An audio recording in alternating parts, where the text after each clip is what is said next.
Welcome to the Whole Whale episode thread, the 2v2, where we invite brave guests to come on and share two of their social impact ideas that make the world potentially a little better. And in exchange, on the other side of the two, I share two ideas that I've left on the cutting room floor because it is a thing I do. I write down tons of ideas. And so if you're the type of person that loves writing things in notebooks and brainstorming and coming up with ideas that make the world a little bit better, I think this is gonna be fun. We have a great guest. We have a great guest today, Joe Magee, absolute veteran in the space of building things. He is the co-founder of Rallybound, and he currently serves as an advisor to Neon One. Joe, how's it going? It's going great, George. Thanks for having me. Excited to get into it. All right, so I want to give a little bit of flavor of like your background. So give us the 60-second, what those things are in you and how you come to social entrepreneurship. It's interesting. Social entrepreneurship as a label, I've always sort of looked at it in a curious fashion. I never believed that profits and purpose were mutually exclusive. So everything that I've thought about from my decade plus actually in technology has been with that lens of how can I make the world a better place? And I take that into the future. Over my last probably 8 years, I was the co-founder of Rallybound. We grew that from 2 people to 30 and exited that venture, sold it in August 2018. So this is the 2-year anniversary this month. Actually, the 23rd is when I signed that deal. Stayed on to continue the journey with Neon CRM and now Neon One, and helping nonprofits grow, operate through a software platform that speaks to them and that really moves the needle. Left there in December of 2019 and have been actually a stay-at-home school teacher to a 3 and a 6-year-old. So I have a lot of anxiety, angst, passion for what it takes for teachers to educate young minds these days. And so it's what I've been thinking about and what I'm excited to dig in with you today. Yeah, he's a stay-at-home field researcher, obviously. This is amazing. Yeah, I've got 2 of my own, and the level of homework for a 2.5-year-old is nowhere near what you're dealing with. So hats off to you. We can outsource ours to Khan Academy. So, all righty, let's just remind our guests and the people listening here what we're up to. You know, we're going to hear an idea from Jay just shortly. He's going to kick us off, and we're going to look at it from an idea of impact. How is the world a little different, a little bit better as a result of this idea being floated into it? What does the downstream impact have on the people building it, people working with it and thinking about that? The number 2, economic viability. How does this thing make money? Does it need money? How does it interact in terms of how it scales as it relates to the amount of money involved? And then number 3, breadth versus depth. Is this a scalable thing, or does it have to scale directly to trading hours for dollars or humans for programmatic impact?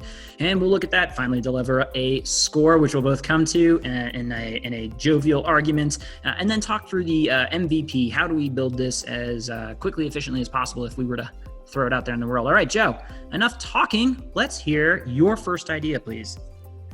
Yeah, so one of the things, as I just discussed, that I've been dealing with over the last 6 months is trying to balance educating my children, keeping them engaged and frankly busy, out of my hair as I look to try to launch another venture, as well as the screen time that they are so attracted to and it holds their attention, whether it's little games or YouTube or Netflix.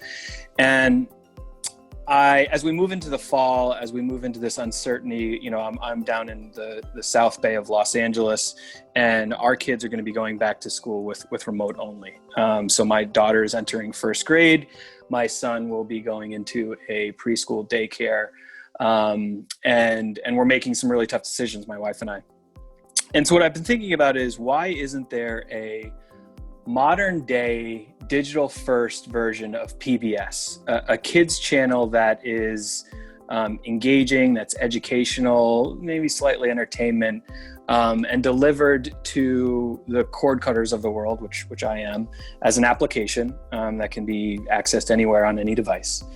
And I'm frankly really wanting this. I really want something that this fall can hold my kids' attention. And I think about this in the context of not just in a pandemic, but also in a post-COVID world. Is what are the applications that parents can look to that will both inform, educate, and engage children online?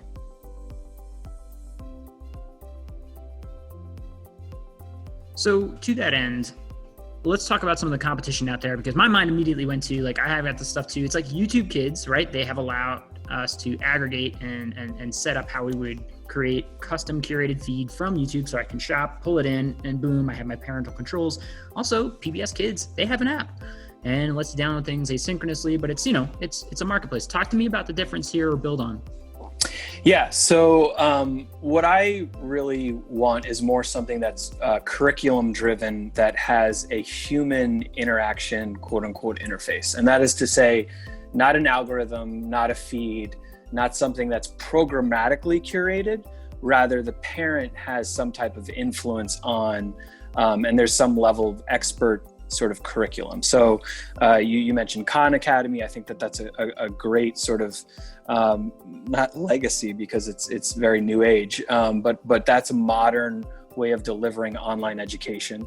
As I've mentioned previously, I was involved in the team that launched TED Ed, which was one of YouTube's first educational partnerships in the context of the Technology, Entertainment, and Design Conference. And that was a really interesting implementation of online education. So what I'm looking for is something that actually aggregates and curates online resources, but has a trusted source of curriculum and curation. So that being a teacher or an educator or a principal who's able to sort of design these courses. Now, I'm not saying original programming or original content, because I understand that the economics are not feasible, in my opinion, out of the gate for a startup, even in someone that's venture backed, but rather taking open source or partner licensed content that they're going to be able to repurpose in this sort of curriculum fashion, that be it for first grade, middle school, high school. And I started doing some of the math. If you think about 1,000 hours of programming per year, that's 20 hours for 50 weeks roughly. And then you start multiplying by the times of students and age and grades, this obviously exponentially gets larger and more difficult. But what I'm thinking of is something that is expert curated with some type of educator knowledge, but using online curriculum and packaged in a format that the parent has the ability to, again, curate to a degree. And I don't mean it to be programmatic or algorithmic, but rather human influenced. Yeah, it's like I get it, right? Because it's a wild west. When I'm curating on those apps for myself, I'm like, one, I'm a dope. I am no educator trained in this age in this way. Like as I joked about, kind of outsourced a lot of like what my 2-year-old should be learning at the Khan Academy. I'm like, that seems good. I would never have remembered to teach her first and last. She would have gone to college not knowing what first and last meant, because it would have slipped my mind, and they check that box and they're kind of going through. It gets more complicated though, it seems like, when you drift into different school age levels. So I'm wondering if you put a grade level parameter on this, or where you would start even. It's super interesting. My kids during this shelter in place, stay at home, have really gravitated. We've been watching a LeVar Burton on Reading Rainbow from the 80s. And it's been magical. One, they tend to fall asleep as we put it around in the late afternoon. But I find myself sitting there, reminiscing of how much I enjoyed that content. It's relaxing, it's educational. There's a high degree of emotional intelligence in a lot of these things. My wife was just reading this, I believe it's Kamala and Maya. This Kamala Harris's niece wrote a children's book, and it's fantastic because it talks about activism and empowerment. And I just started to think about all the complexities that we're trying to educate our kids as my daughter enters first grade. So I do come at a limited perspective. I think that if I remember, being around kids and around the neighborhood of grades 2, 3, grade 6th and 7th and 8th, these are hellish times for adolescents. So I can't imagine the degree to which you can, repackage a Fortnite gaming experience to educate your daughter or son on algebra. But I do think that this could go a long way from, call it 2nd grade, 3rd grade and below, because I've just really been attuned, and again, there's some guilt in it as a parent who's trying to deal with a lot of these issues, is how engaged my son is during his screen time, and it's a fascinating thing. And I think that if we're able to, again, the parent has influence, there's some type of expert knowledge curation, and again, kind of talking about the financial viability, I don't think that this is a moonshot by any stretch of the imagination. I think largely, as you mentioned, Khan Academy has great resource, great online teaching resources and classes. But I think scheduling it, packaging it, delivering it is where the differentiator happens. Because you mentioned there's a number of different quote unquote solutions for what you're trying to achieve. But I think after school, educational, emotional intelligence delivered via the screen and our new reality is something that the world greatly needs. So I'll jump in though. You have sort of maybe two different mindsets right now. One is the homeschool market at present, where everyone is trying to educate at home. I think that's like a temporary moment, and I bristle a little bit at creating for now versus where we will be. I like where the puck is going. And so it seems like the opportunity is the after school fill in the gaps elements when things eventually return to normal, because schools are going to be rolling out their own versions of what's going on. So it seems like you're saying this is in the attention fight for 3 p.m. to 7 p.m., say, mindshare.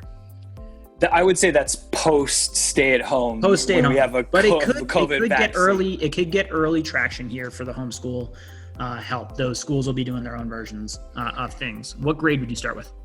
I would probably start with 1st and 2nd grade. I think my son would be too young as a preschooler, and he's 3. So my daughter's 6. So I would go from like 6 to 8. I would start targeting that age group. Yeah. So let's talk about impact. It seems like the education gap is going to be significant. It would require a digital device, clearly internet. So access is a question, but in terms of impact, I'd say high scores at present, and then in the future, the additional components. You mentioned SEL, social emotional learning, like absolutely could use as much as possible. And I gotta be honest, what parents are being asked to teach their kids, I didn't sign up for that job. Like, I'm trying to teach racial injustice to a 2.5-year-old as we go to a march. I'm like, I fell asleep during that class, and I'm a privileged white male, and I'm like, okay. And I'm like reading up and I'm studying, and I'm like, that was just one. That was one summer. And to that end, let's come back to the impact. I think impact scores here are high in the near term, maybe, a little bit lower over time for that. Competition's a bit tough. The economic viability, do people pay for access? Is it a subscription, a little SaaS game? What are we doing? No, I mean, I think it's got to be advertising, unfortunately. I don't think that you can, especially in public school, we're now moving from again, this is maybe a little too much, but my family dynamics, my daughter's been in daycare since she was 4 months old, and my son's been in daycare since he's been 6 months old. Her father's a, entrepreneur. Her mother is a successful lawyer. They got 2 working parents, and we're trying to have a mortgage in Los Angeles. They've been in daycare. They've been around someone else, since they were, a few months out. And I think that we have to be able to supply a level of education delivered digitally that is not paid for, because I don't think it would be getting back into that impact thing, because high internet speed, screen, those are all levels, barriers that cut a lot of the demographics possibly out of this equation out of the gate. I think it's got to be sort of an advertised or a nonprofit, frankly, that has applied for grants, and there's some other financial structure. Yeah. Okay. I love the sort of like entrepreneurial, like shove ads in it and like, look, if a parent wants to pay for it and have no ads, fine. But guess what? When you walk into school and you don't think Coke paid to be there in that vending machine, you got another thing coming, right? So like, it's just maybe more in your face. And so I'm just like going to speak to people like in the mind and someone's head, be like, you want to advertise to our children? Like, I want to educate the children. And like, frankly, like that is an avenue of revenue that would make it happen. All right. Breadth and depth. So yeah, I mean, it's a digital first idea that could scale, right? You don't need more employees. You need to create once, maintain, and then hand over the curation elements. So it seems like it's pretty scalable in that effect. You imagine this as an app, I guess? Yeah, we cut the cord a couple months or years ago. Time lately, and yeah. So now I'm downloading apps. PBS Kids. I've got it on all the iPads. I got it on my phone, my wife's phone. It's on the TV, delivered via Roku. So yeah, a simple application that allows the user to access it, the child and parent to access it anywhere on any device. Mm-hmm, mm-hmm. So, certainly a technical build as we talk about the startup costs of something like that. Like YouTube has Google has an entire department dedicated to try to figure out how to parent kid app things, permissioning and controls, and a dual UX flow.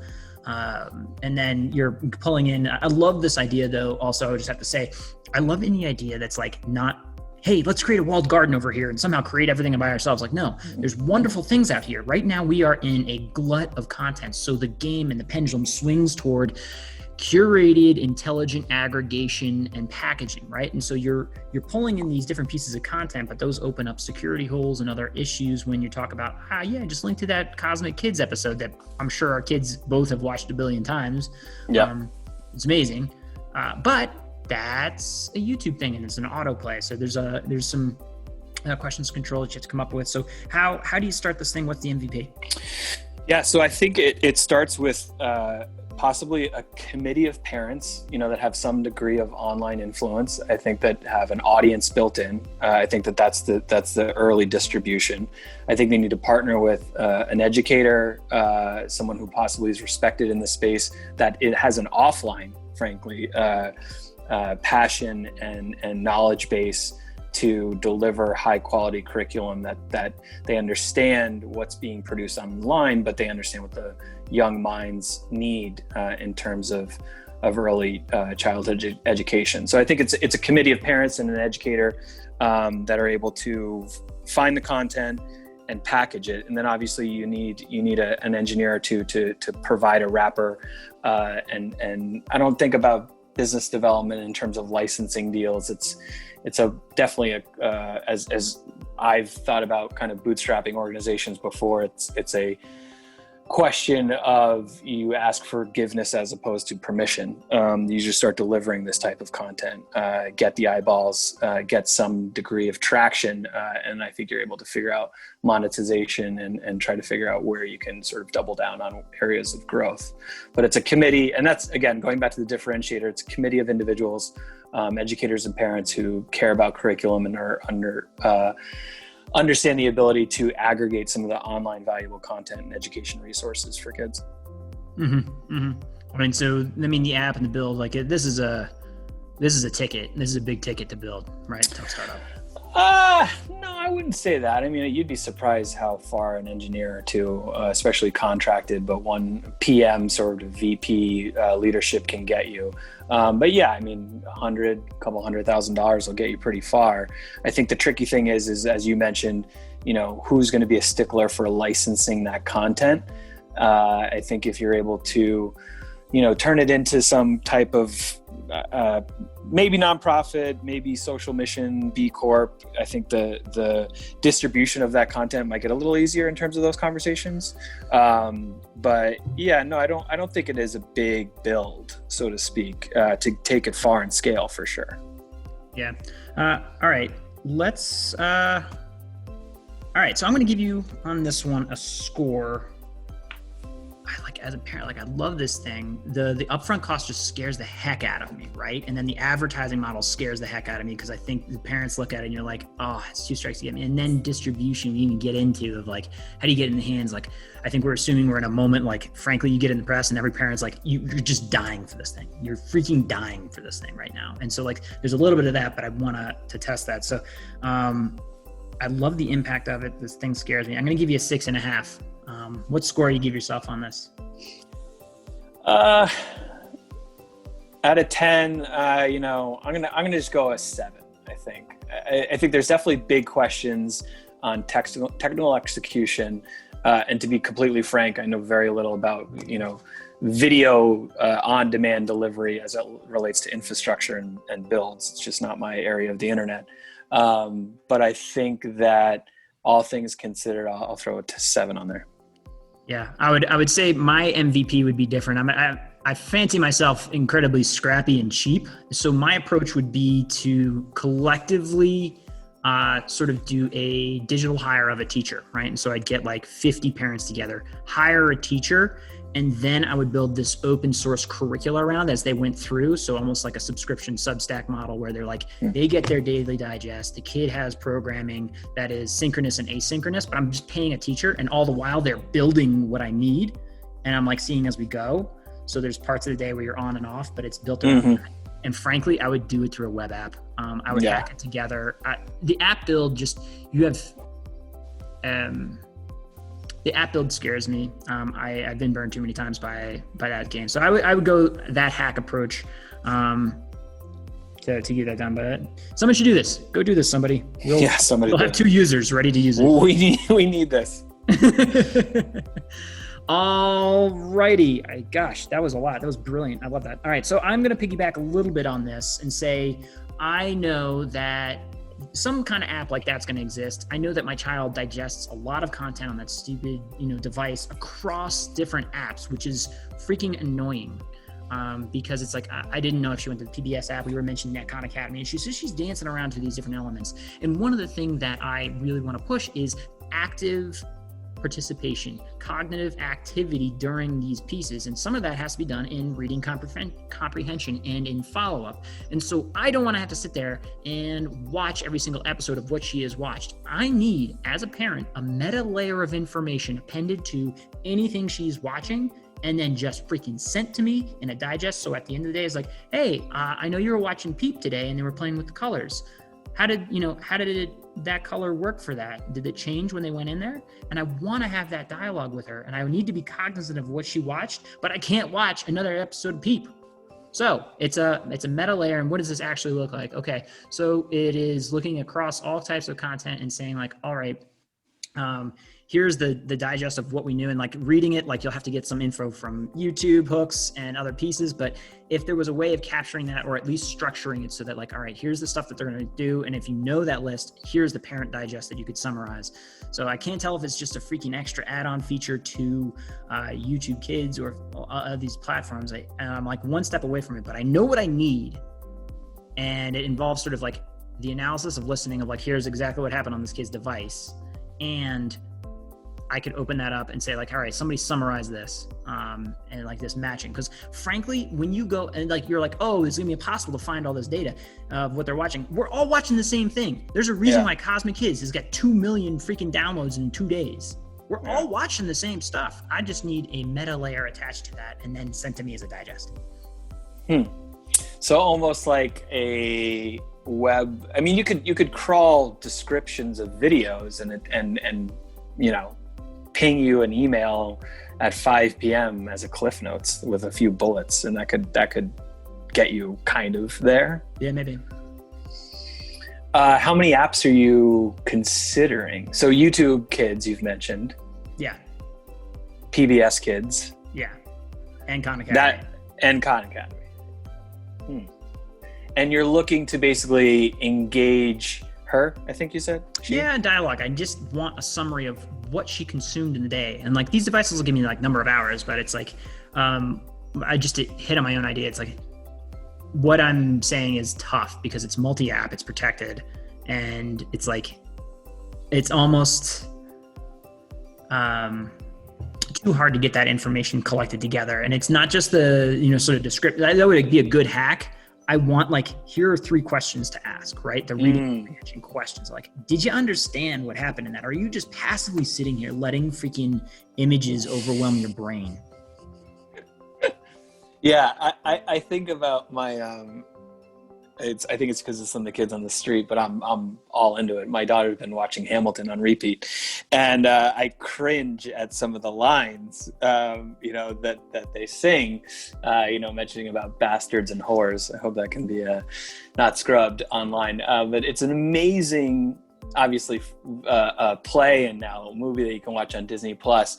But I'm trying to figure out how to engage her. I've had to say, this is about America and the Constitution and politics. And she knows what America is. She has no idea what a constitution is, the Constitution, and she doesn't understand what politics are.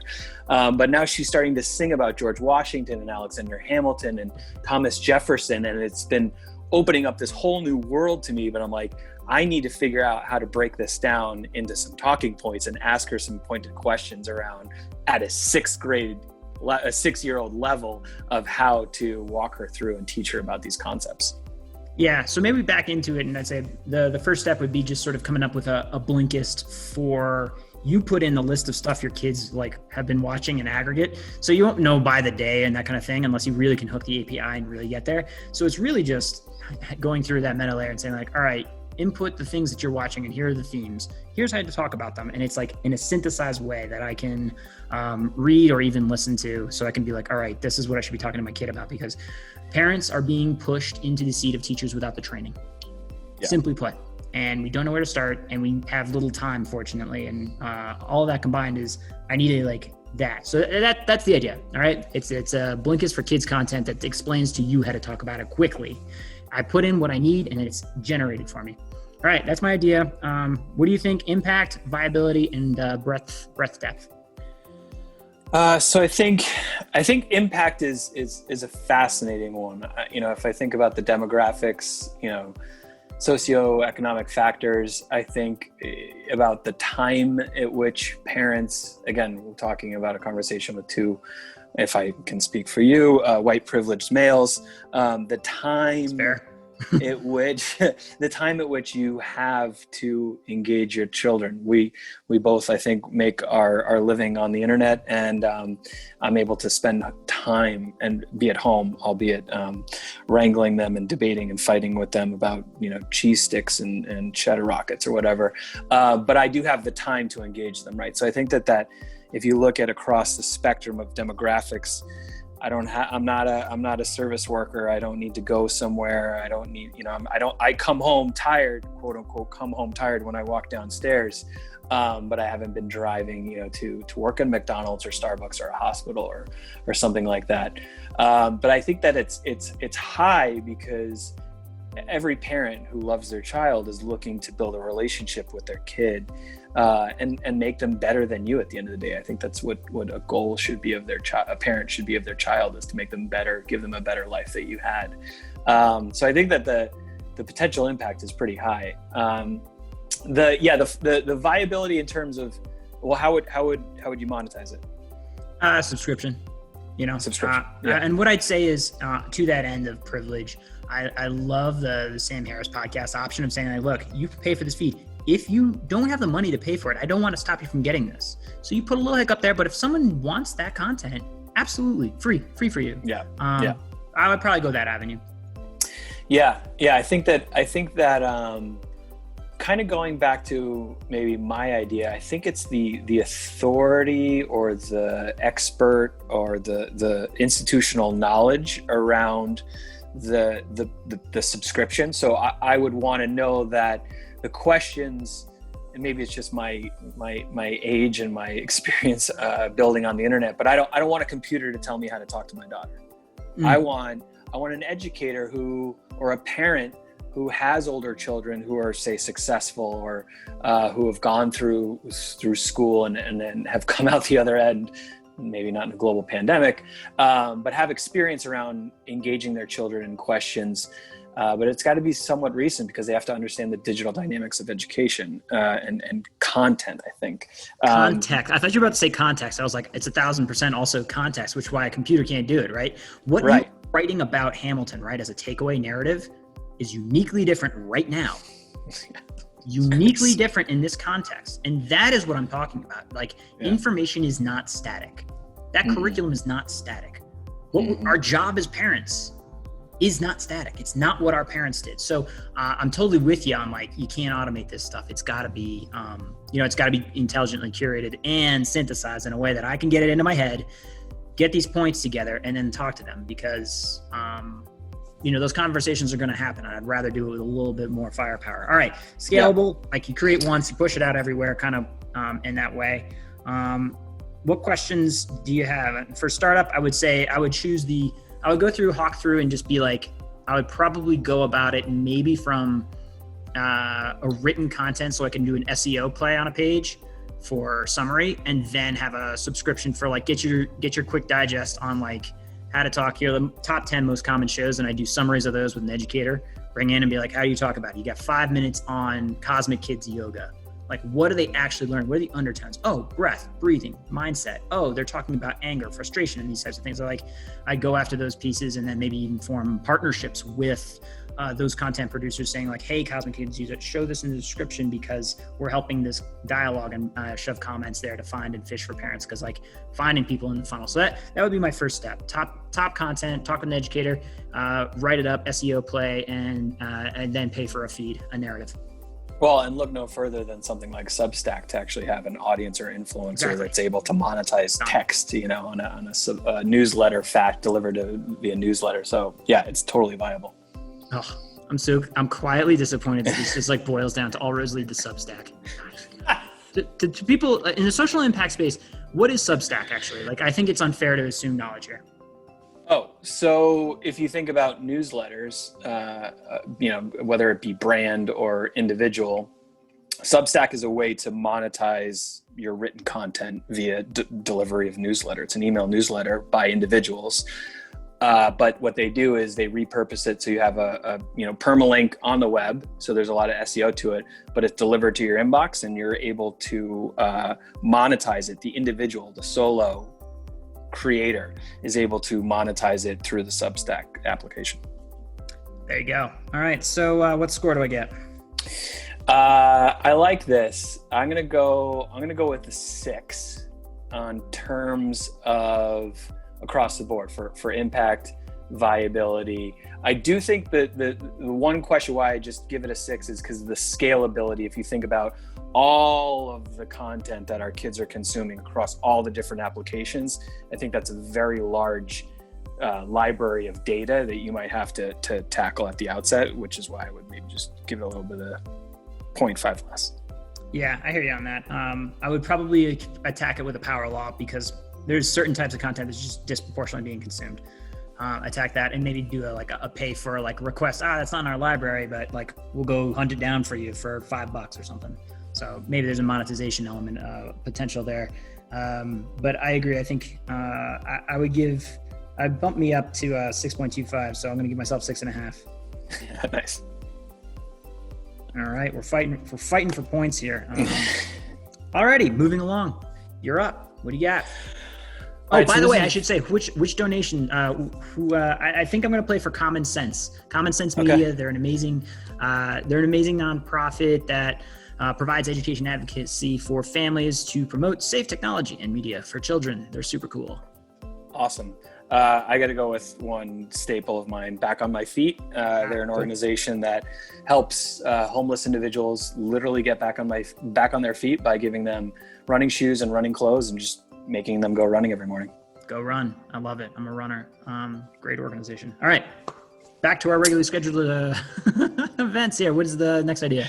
Yeah. So the next one is very timely. And as I've thought about these ideas, I want to have something that addresses a specific need, I think, in this day, but then have a longer shelf life. So this one, the problem that I'm struggling with is the information around children who are being diagnosed with COVID, the coronavirus. And I think maybe it's just the current vacuum of maybe leadership in our country, but I haven't been able to find a source where there is a breadth. I'm not necessarily even looking at expert or accurate or certain degrees of moderation in terms of the content being published at the outset. Rather, a source of information of what children are experiencing with this disease. And again, this is something that I think carries over post-pandemic, which I'll talk about. But basically, it's a database of symptoms from children who demonstrate that they have COVID-19. It's user-generated content, somewhat degree crowdsourced, if you will, that parents are importing conditions and symptoms that the kids are being diagnosed with and are dealing with during the coronavirus. I think that this, for me personally, and again, I'm being somewhat selfish in this request for product, is that I don't know what kids are dealing with when they have COVID. I think that the places that I've sought out online, the media sources that, and again, it might be to a degree of the function of where we're at with the pandemic, but I just don't see a source where I can go, not trusted source, we can talk about that in a second, but just a source that's demonstrating in sort of a first person narrative, my son or daughter who is this age, we live in this part of the country, is diagnosed with COVID and demonstrating these types of symptoms, and this is how we're dealing with it, and this is what we're going through. And I think that as you zoom out just for a second, I think this could be applicable to a number of different diseases as it relates to children, because again, I'm an expert of 6 years here, that kids, especially with COVID, they're saying, oh, well, they have a temperature, they are they're hung, or they're tired, they're fatigued, they have a stomach ache, they have diarrhea. That's Tuesday in my household. Yeah. So, having just a source that I can say, oh yeah, this is sort of common, this is what we're dealing with, this is the area that you're in, and this is how old your child is, whether male or female, I think could go a long way in giving a parent a source of comfort. Again, I'm trying to couch this concept and bookend it with some rails here, that within the specific disease, we kind of understand what we're dealing with just in terms of just outputs and the dynamics. Mm-hmm. So why, I hit you with this earlier, why is this not patients like me, right? Like that's the go-to database, winner take all right now. Yeah, I maybe it's just because it hasn't come up on my hits, but I haven't been able to, I guess, see that in Los Angeles with the kids who have had coronavirus, they're demonstrating this. So I think there might be some type of geographic information that's tagged, an age tag that I might not necessarily be familiar with that solution or output, but I just haven't been able to find that on a scale that which says, yes, children are dealing with this. This is how we've been addressing it. And you can expect, that's what I'm looking for, an expectation around what your kid's gonna deal with, possibly with certain types of conditions when they're gonna get coronavirus. Yeah, I think there are amazing apps and communities like this around Crohn's disease, and you look at some of these like apps and pieces like that like are just like, this is such a complicated thing, we all got together, we're all in this ecosystem, and they have like the database sorted and searched and option. Like one of the things is the problems are myriad with detecting symptoms early and understanding what is related to what. And so often, like, it is only in hindsight that you're like, oh, I guess that may have been related. And I think the foe here is so confusing and complexing that signal to noise would be your massive issue here of sort of like turning that in. As it evolves, it's hard to say. So like the reliance on macro announcements from the CDC or World Health Organization as it like scares every parent right now, being like, oh, this is a symptom. Oh, this can be affected. Doesn't affect kids at all. Wait a minute. There's a kid in Texas that just died. Wait, there's 90 babies over there that just got sick. What happened with that? And like, I mean, I've got a newborn. So, we are kind of in the same game of just like trying to boil the ocean in terms of like finding everything, but trust. How do you deal with that? Right? How do I trust that dope over there didn't just have the flu and was like saying random stuff over there? Yeah.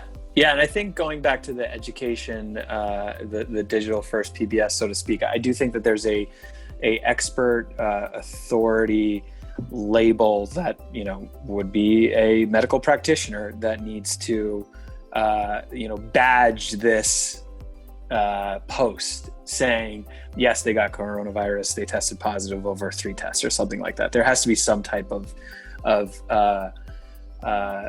moderating factor on the content, especially if it's going to be user generated and inputted by a regular individual. And I think that I've been struggling with this concept. And again, it's just, I think the moment that we're in around experts, influencers, knowledge bases of, frankly, everything from market thesis to the public markets, startups, technology.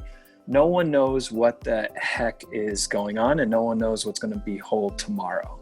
And so I think that I've been trying to balance, trust in outlets that I've always relied on versus what's happening in real time and what am I experiencing on a personal level and day to day, and how can I reconcile those two things as I look to make choices of, do we think it's safe to send my son to preschool at age 3.5 and they've been open all summer and they haven't had any cases, and so on and so forth, right? Like, I'm looking for information to make that decision a little more informed. Yeah. So you're imagining a platform with secure login for parents to talk about information, somehow HIPAA compliant, that then aggregates and lets you sort and validate or invalidate. Well, right. So the rub here is the data has to be anonymized. However, there has to be some type of authority labeled on it that says, yes, I'm a medical practitioner in the area, and for this specific case, I deem this as accurate, which makes, I think, the scalability, the viability of this idea of being scalable very challenging out of the gate. But I think that also, if I had a friend who their daughter, same age as my son, was during COVID is diagnosed with leukemia. Oh, and sorry to hear that. Yeah, and she had to start getting radiation treatment in the middle of a global pandemic. And it's like, I started looking at how they found out and the steps that they had to go through and the tests and stuff. And so I think that there are, like you mentioned, for say Crohn's, I think there are community-led and community-driven outlets that are sort of coalescing around these diseases and providing support and providing information. And to be honest, I think the next one that's going to have to happen is, and maybe it is specific to the coronavirus, but these sort of flu-like pandemics that frankly are possibly going to be in our future for the rest of our lives. Yeah. I mean, you get the WebMD searches that you can go and you toss in a symptom and see what comes up, pieces like that. I get very nervous with the mixture of ingredients that you're playing with.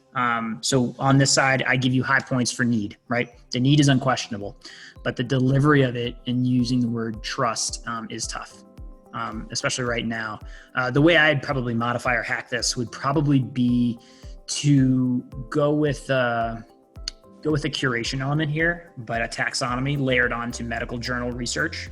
So I could search for symptom, I could search for age, and now here are the journals that came up, and then maybe a synthesis of here's what's being published and certified that's out there. Then give an option for submit something else, and then have that go through a curation engine. But it would be a researcher led piece in a taxonomy layer that lets you look through the stupid amounts of medical journals that are being put out there that are, mind you, being done for other researchers. It's not for freaking parents being what's going on here. I don't want to read the whole thing. I need it sort of summarized. So I'd approach it as a data organization challenge, and I would stay away from the patients like me approach. It's just, I only see problems. I've built user communities, and I know the moderation piece many times, and you're just crazy. Crazy. Yeah, and then COPPA could get into it as well if they share stupid information inappropriately, because parents don't realize oh no, it's a public network and I just shared the location and age of my kid. Yeah, children under 13 on the internet information is super sensitive. I also see this being very useful for being very useful for contact tracing as we move into the sort of next phase of this disease this pandemic that people are trying to figure out how to squash it. I think it's the Apple Google solution. Like, I think the phones, I love that solution right now, but it's being rolled out in certain states. We'll see. All right, so let's go through impact, viability, breadth, depth. Talked about the impact. I think, parents definitely need it. It's questionable what you do with that information once you have it, because we don't know what we're fighting. We don't even know if knowing a symptom would be, lead you to take a test, or should I take a test? And if it is as simple as looking up symptoms or not. So I don't know about the impact. I think the impact on the psychological mindset of a parent might be more than the actual, did this help a patient? But I'm not smart enough to make that call. Viability, how do you make money on this thing? Or is it just something you put in the world? What is the gain? Yeah. I think much like user-generated content on the internet, you're going to hopefully drive eyeballs. I'm thinking in the purest capitalist sense of the execution. So it has to be some type of advertising, paying for this type of information, maybe if there's some premium type content. But this is, in my opinion, this is something that's just a public health that you want to be able to give people for free, quote unquote free. And so I think you have to kind of advertise against those eyeballs driving that traffic. Mm-hmm. Yeah. Now you come back to your ads. I agree. You want to get it out there. And it's only going to work if you have a lot of eyeballs on it. So inherently what you do then is, sell the thing, the book, the responsible eyeball, hopefully to that. Right. Scalability. Yeah. I mean, everyone's searching for this stuff right now, very clearly. You would create it once. And if it's a, marketplace that people are signing up for, or platform, it's like, sign up for users. You need your basic, the 100th user doesn't cost that much more than the 101st. So that seems clear. All right. How would you start? What is the MVP on this thing?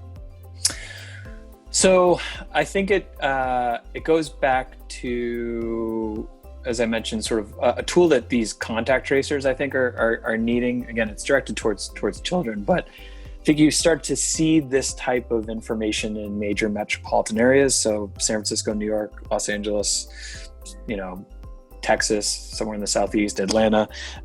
You are gathering just stories that people are being told. So I think you're trying to solicit information that if for user generated content, there has to be a reciprocal value proposition for the user to input that information in that data. So I think that is, that's a chicken or the egg type problem as it relates to building a community.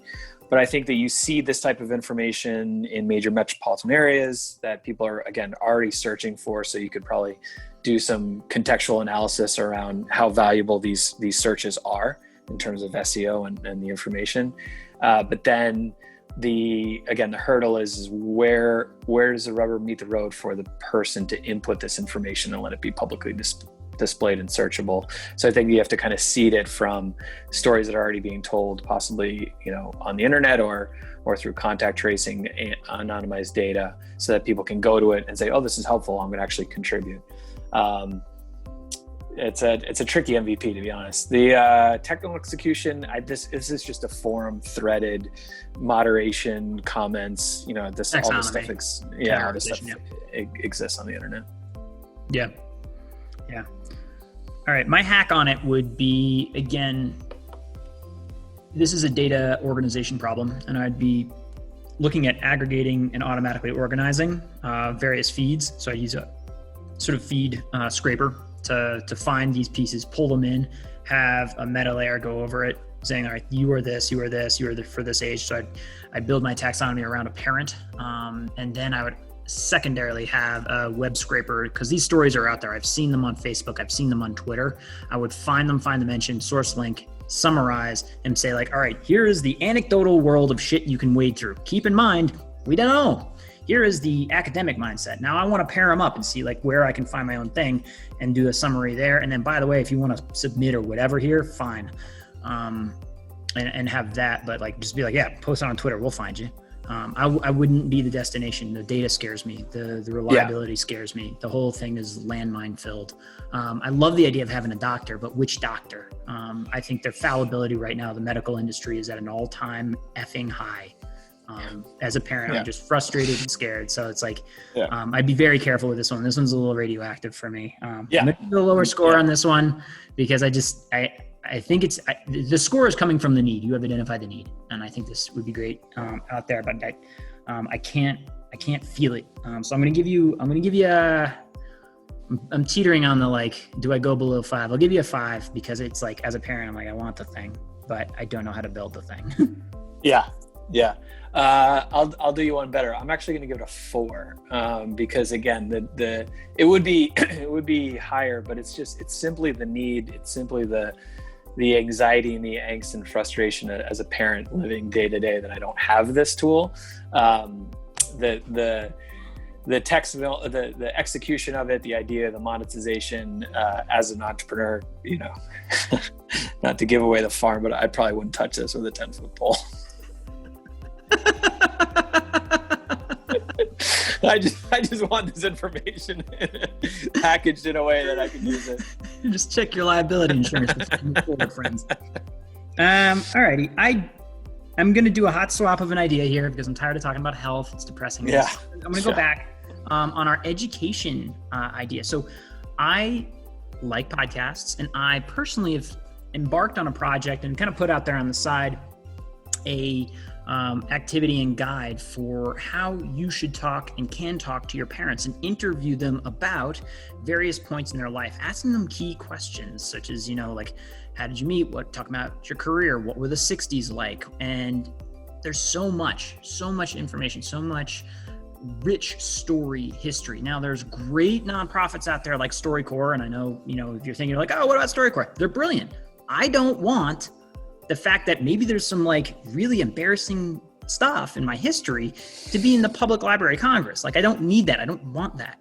You know what? Sometimes the audience of one is enough. And so in this world, what it would be is a much more robust approach into categorizing the conversations that you should have and then packaging them in a way that they could be used as learning for your kids, right? And so your parents are, no offense, my parents are, one of them in particular, I love you, Mom, maybe a touch verbose. She has many words, but I would want her comments and talking about certain topics, such as being the first woman at Georgetown and what sexism actually meant in that era. I want that. I don't want, what the problem is that gets lost in literally a 2-hour conversation. I want that.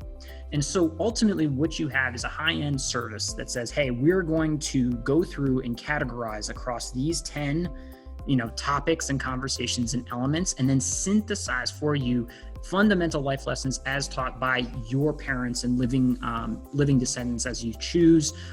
It comes with a cost, but guess what? It's going to live forever, and there's no better teacher than the people that taught you. And so it's kind of like a write your own book. So Book in a Box kind of had an early start with this, where it's like, look, it costs you $25,000, but you're going to have a brilliant thing. What I'm saying is you're going to have a very high ticket cost. Now, to get the other tail of this, you have a lightweight version that like sort of walks you through the conversations and app by app, have a conversation about a question and automatically hack it together. It won't be as good. Audio won't be as good, won't be as there, but it's a 2-parter, and it basically lets you turn a knowledge body of your institutional living relatives into something, engages folks right now as well. So those are the 2 parts. Run a little SEO play, get it out there up front, and then work to sell. So it's definitely a premium consumer service that ideally the lead product is you pay to have these stories packaged. Yeah. And it's primarily audio delivered? Audio first, transcripted, obviously. Okay. Cool. Yeah. Interesting. I think that's personally, I really like that idea because I have very interesting parents. My dad was born in Northern Ireland during the Troubles. He moved to the States at 15 and said that he got the Irish accent beat out of him, but in the inner cities of Manhattan. But that's just one anecdote that I know. I'd love to understand the context of what those fights were and how he used to look in the mirror as a young boy and speak English and try to really practice not having his Irish brogue. Also, my wife's grandfather, who just passed away at 102, went to the University of Los Angeles before it was at UCLA. He was, taking float planes over to Catalina with Bing Crosby. And the guy used to just talk up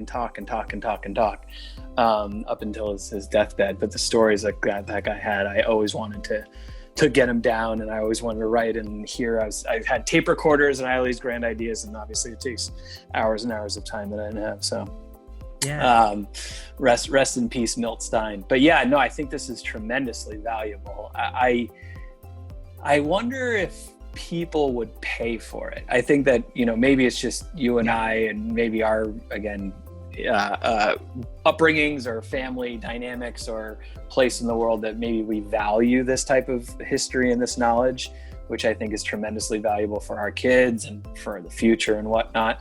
But the price tag, I think you would need to get it to a place that's approachable for the output, because how do you put a price on history? How do you put a value, a dollar amount on, your mom attending Georgetown for the first time, which is as a woman, for the first woman, like that's iconic, right? These are platinum records, so to speak.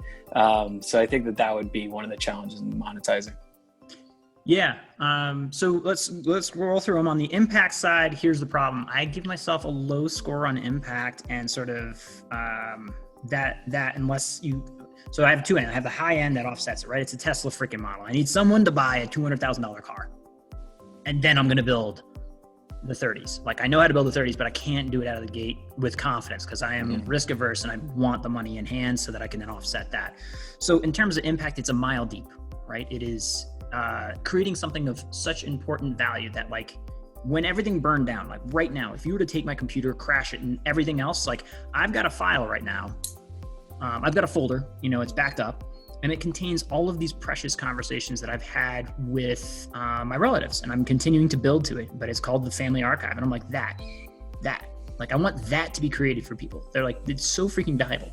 And what I realized in it is, like, there's just so much footage now that I'm like, there's gems in here, but it's going to take someone to just sit and listen. So the next process is laborious. It's time intensive. And I think having done this, there's a way of sharpening it so that on the long tail, right? So the consumer cost of, like, all right, for $300, here's the solution to go do. And then if you want the Cadillac, where we are going in, we're chopping this up. And by the way, we're also doing it with the mindset of who's going to be the audience, right? Are we trying to educate a child coming of age? Are we trying to educate somebody and give lessons for people that are about to go into college and make a big life transition and life moment? Life moments are so well described, captured, and contextualized by this generation, and we are missing it. We're losing it. So yeah, the Cadillac would be $10,000. And people, someone would pay it, right? And I'd back end that with podcasters, essentially carefully vetted, and then, like, chopped up in a way that then come to them in something with a bit of polish. It's easy to bookify whatever, frankly. In terms of financial viability, like I said, I don't know if somebody would buy it. I don't know. I think what I like about this is that I think there's two ends of the market that you can play with. The low end B2C being like, hey, here is a DIY version, go try to do this. There is a, like, guided, app experience that would bring you through. Ask this question. Now ask this question as though your kid was going into college. Now ask this question as though they had their first kid. What was your experience? And then, like, chopping those elements up, right? Like, really, it's about, and I come back to this so much, organization and taxonomy. And it's just, once you have that frame in place, things really can pop together. Well, if you could design the template with scale in mind, then you can start to repackage. Yeah. So that's the part that has the opportunity for scale. But, like, let's just be honest, like, people, like you said, don't have the time to sit down with a recorder. That's a shame. You're like, oh, we'll get around to it. We'll do it then. Like, it's hard. You have to treat it like a business, which is why the Cadillac version. Maybe there's something in between to play with, but I think that's my answer on impact, viability, breadth. And any other questions across our criteria as we move to Score Me? Yeah, no, two things come to mind. It's the photo app on your phone that has 5,000 photos, and there's no moderating or curating factor other than, like, a heart or a send or something like that. And then, I was literally just watching a video with my mother-in-law of Milt that he took hours and hours of video footage on his warship in World War II. And it's him. He was the captain of a ship. And now I know, I've no idea. Yeah, it's amazing. It's black and white. It's grainy. It's freaking ridiculous. Old Los Angeles, old New York. But I don't know what to do with this amazing piece of content that, in my mind, it's so valuable. I don't know how much value it is to others. Dude, you should send that to the Library of Congress, actually. That should be freaking archived, dude. Like, That's no true. joke. Don't sit on that. Yeah. Put that out there. But yeah, I think there's like tons of like creative projects, but I mean, like, it's that kind of thing, but productizing it. All right. Any other questions before you give me a score? Breadth or depth? How scalable is this? I think the company works. Fundamentally, the breadth would only work if I had the DIY component, like drop to a cost and an approach to doing it. The problem is it takes people's time, the most precious commodity, and you need that interviewer. And so to that end, maybe it is an assisted interviewer tool, like you have somebody else do it, but like that I can't get her. I cannot pretend like it's not a massive hurdle, right? A user acquisition hurdle. It won't just happen by itself. I mean, it could potentially if a parent like feels like recording themselves, right? If it's like, hey, parent, just sit here and answer these questions and go through, and maybe that works. I don't know. I haven't tested it. That would be the only way it scales. If it's on the initiative of a parent themselves to go through and facilitate, like press record. Now talk about what it was when, like, what advice do you have for this? Yeah. Cool. All right. What's my score? I'm gonna go 6.5. I think that there's audio is obviously having a renaissance. I think that history and stories, I'm a big fan of. I think trying to package it, the score wouldn't go higher because the technical execution or the viability in terms of monetization, how big this gets as an entrepreneur, that lens is a big open question. But I think it's, again, I'm dealing with this in the last few weeks and months as I try to understand the history of, my family and my wife's family. Yeah, I'll go with on a 6. I think it works as a company. It absolutely will work. I've seen some other sort of like boutique, like, hey, podcast, we'll do one interview. And I'm like, it's not about the one. What you realize is like one story opens up the door to 100 of these. And having the voice of our parents like live on a little bit, especially as it's really come to bear that we're losing Americans in the hundreds of thousands. And with that, there are stories and there are lessons and voices that, like, even if no one does this idea, like grab a mic, go talk to someone, right? Like if you're listening to this right now, go do that. So I'll go with on that, and then I'll net out a 6.25 there. So if I were to crunch some numbers, friend, you had a lead of 0.5, which you squandered with your health data. And so I think I come away with a win on this one. Just make sure I got my numbers right. Yep. I kneecapped my ideas with a 4. I mean, you went into the grinder, man. That's what happens with these social entrepreneurship ideas. Okay. Joe, I want to say thank you so much for openly sharing. I think this is like a fun one on like a very parenting narrative, which is great. You have incredible experience in the field. What advice would you give social entrepreneurs that are trying to think about executing, right? Ideas are cheap. It's all about whether or not you can bring them into the world. So what is it that you want to leave people with thinking? Yeah, I think that it shouldn't just be social entrepreneurs, but if you have impact in mind, you're gonna lead with that. I think just from a product and value proposition, I think you have to bring solutions, whether it be software or services or anything else, to a user that delights them, that makes their life better, that they can see a better self in your product, and that's what's going to differentiate them. So anything that you're delivering, anything that you're designing, just understand that you have to have empathy, put your feet in their shoes, and try to build a better world for that individual, and you'll be successful. Joe, thanks so much. How do people find you? How do people help you? We'll have a link in the podcast, obviously, but what are you looking for? How do we help you? Just, say what's up on Twitter. I'm KJ Magee. That's Kieran Joseph Magee, just my name, KJ Magee. And check out my writings on Medium, writing about my past projects and future projects there. Well, thank you so much for joining us. Likewise, this was fun.